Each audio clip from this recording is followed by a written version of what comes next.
Welcome back. Our live show today kicks off Wellderly Awareness Week.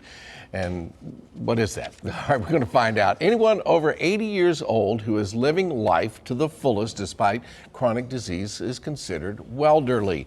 Financial expert Jeremy Shipp is here to tell us why you should add financial fitness to your list and why you might consider planning to live to be 100. Really? Jeremy? Over 100. Oh, over 100. I mean, I'm planning to go to 121, so. All right, well, good luck, pal. I mean, obviously, look at where we've come in the last 50, 60 years, and obviously the age going up all the time, in spite the kind of time period we're in right now. Sure. Things are getting a lot better. Let's talk about the different stages of this. Obviously, if you are 80 years old, then, you know, Richard Pryor used to say, they ain't no stupid old people. You know, all of them went away. Yeah, they know some stuff. Yeah, they know some stuff. So experts say that if you're mentally, emotionally, and physically fit, you've got a much better shot. Right. And so the big part starting off is, I think, living a purpose-filled life. And so having a purpose. So for instance, like 121, that's a pretty specific number for me, right? That gets me to year 2100.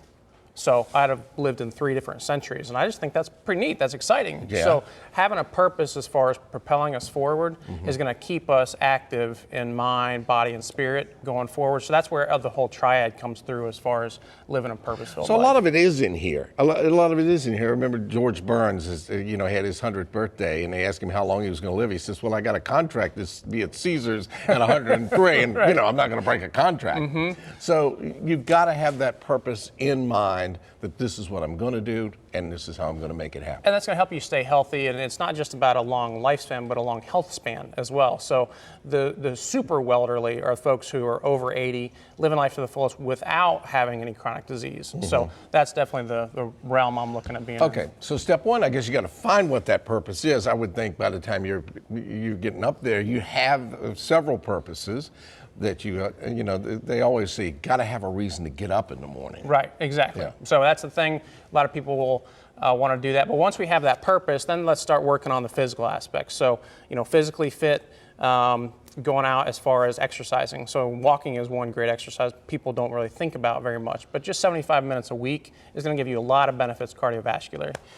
Strength training. Diet is important as Diet well. is really important. So the biohacking piece that I do, I'm an amateur biohacker, I like to say. And so what I do is I change the environment around me to have full control over my biology. So for instance, 5 years ago, I changed my diet. I went from kind of a high carb-based diet to more of a high healthy fat diet. And I was able to lose 20 pounds in 30 days while consuming more calories and working out less often.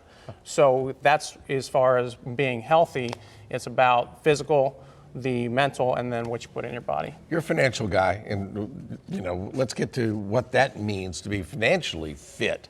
Obviously, if you're not working past 65 or 67 or 70, you got to plan on making that money stretch out and make it work for you. Yeah, and it's going to help you in a couple of different ways as far as expanding that lifespan and health span. So folks who have the financial means, they're typically going to have longer lifespans because they have the financial wherewithal to pay for the extra medical care to get all the diagnostic tests and take care of themselves.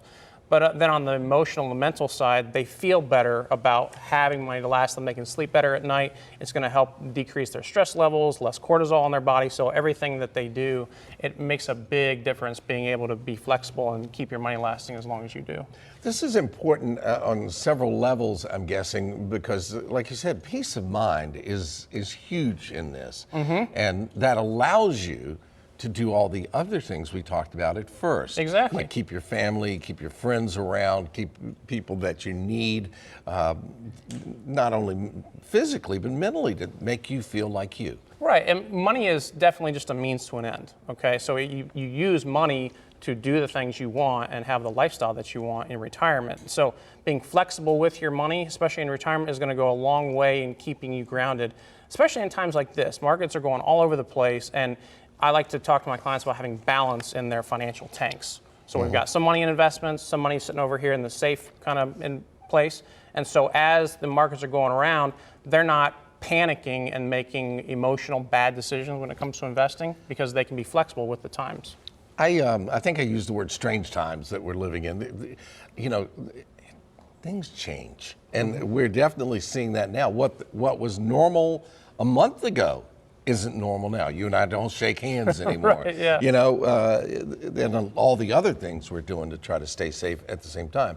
You got to be fluid the way you think and the way you live. Is that correct? I mean, yeah. So another physical exercise for me being flexible, yoga is a great one to get the body flowing and get all the energies moving. But with your money, being able to move, kind of roll with the punches as the economies change, taxes change, markets change, having the flexibility within your financial plan to kind of weather those storms is going to keep you more calm in these types of environments. And it's also, that means, going to reverberate into your health.